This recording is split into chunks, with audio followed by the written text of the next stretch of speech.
دی گئی ہیں, اس شعر کا مفہوم لکھا گیا ہے, اور اس شعر کے اندر جو خیال, بنیادی فلسفہ یا مرکزی خیال ہے, اس کو بھی ایک لائن میں لکھا گیا ہے.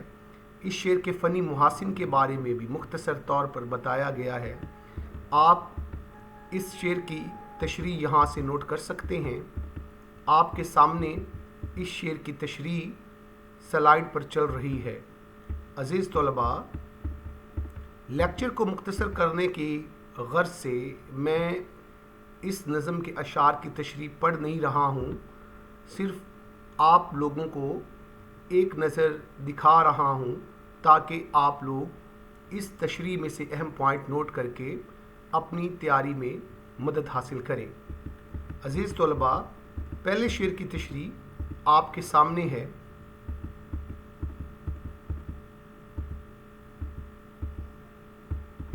عزیز طلباء, میرے اس خلاصے کی ایک اہم خوبی یہ بھی ہے کہ ہر شعر کی آسان تشریح بھی کی گئی ہے.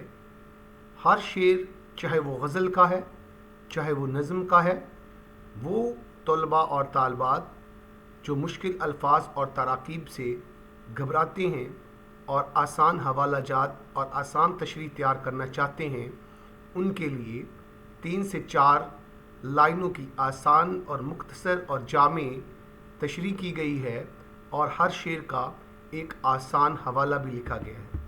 اب ہم اس نظم کے دوسرے شعر کی طرف آتے ہیں. شان جلال کس کی عیاں ہے جبل جبل, رنگ جمال کس کا جمع ہے افق افق. آپ دیکھ رہے ہیں کہ سلائیڈ میں ایک طرف اللہ کی شان جلال پہاڑوں کی صورت میں ہے, اور دوسری طرف اللہ کا رنگ جمال سورج, دریاؤں اور خوبصورت آسمان کی صورت میں ہے. اس شعر کی تشریح بھی بالکل اسی طریقے سے آپ کے سامنے کی گئی ہے جیسے آپ نے پچھلے شعر کی تشریح دیکھی ہے. تمام الفاظ اور تراکیب کی وضاحتیں کی گئی ہیں, اور اس کے علاوہ شعر کی تشریح مصرع کے ساتھ کی گئی ہے, یعنی کہ پہلے مصرعے کی الگ تشریح اور دوسرے مصرعے کی الگ تشریح کی گئی ہے. عزیز طلباء, اس تشریح کو دیکھ کے اور پڑھ کے آپ اپنے نوٹس بنا سکتے ہیں. شعر نمبر 2 کی تشریح آپ کے سامنے ہے. اب یہ شعر نمبر 2 کی آسان یا سلیس تشریح تھی. شعر نمبر 3 کس کے لیے نجوم بقف ہے روش روش, باب شہود کس کا کھلا ہے افق افق. شعر کا مفہوم, مرکزی خیال, فنی محاسن اور مشکل تراکیب کی وضاحت. شعر کی تشریح آپ کے سامنے چل رہی ہے, آپ دیکھ سکتے ہیں اور اس سے اپنے نوٹس بنا سکتے ہیں. حوالہ جات اشعار, حوالہ جات آیات ساتھ ساتھ لکھے گئے ہیں.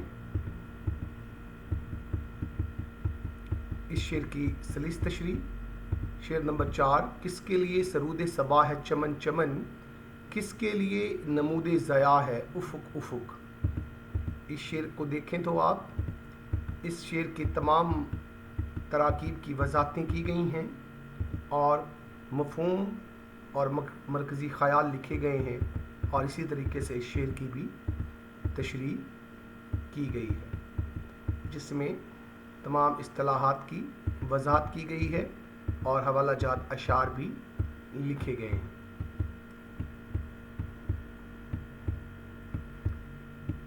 اس کے بعد شعر نمبر 5 مختوم کس کی موج کرم ہے صدف صدف, مرقوم کس کا حرف وفا ہے افق افق. اس شعر میں بھی تمام تراکیب کی وضاحتیں کی گئی ہیں اور پورے شعر کی تشریح اسی طریقے سے کی گئی ہے جیسے گزشتہ اشعار کی تشریح کی گئی ہے. آپ اس تشریح سے اپنے نوٹس بنا سکتے ہیں اور اپنے امتحان میں کامیابی کے لیے مدد حاصل کر سکتے ہیں.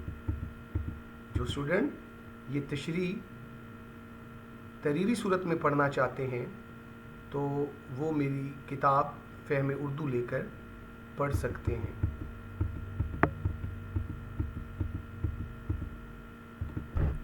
اس کے بعد اگلا شعر، کس کی طلب میں اہل محبت ہیں داغ داغ، کس کی ادا سے حشر بپا ہے افق افق۔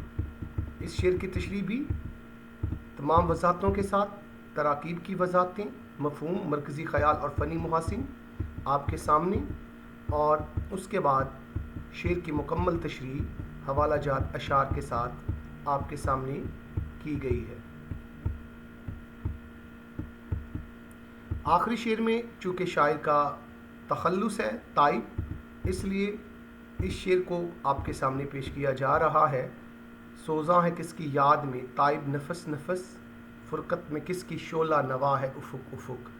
اب اس شعر کو دیکھیں، اس کے تمام الفاظ اور تراکیب کی وضاحتیں کی گئی ہیں اور ساتھ تشریح بھی کی گئی ہے۔ چونکہ تائب تخلص شعر میں استعمال ہوا ہے، یہ تشریح امتحان میں نہیں آئے گی، اس لیے آپ اس کو ایک نظر دیکھ لیں۔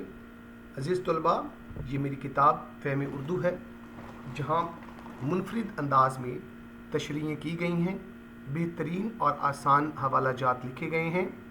امید ہے کہ آپ کو اس لیکچر سے ہم نظم کو سمجھنے میں کافی مدد ملے گی۔ اپنا خیال رکھیے گا، دعاؤں میں یاد رکھیے گا۔ اللہ حافظ۔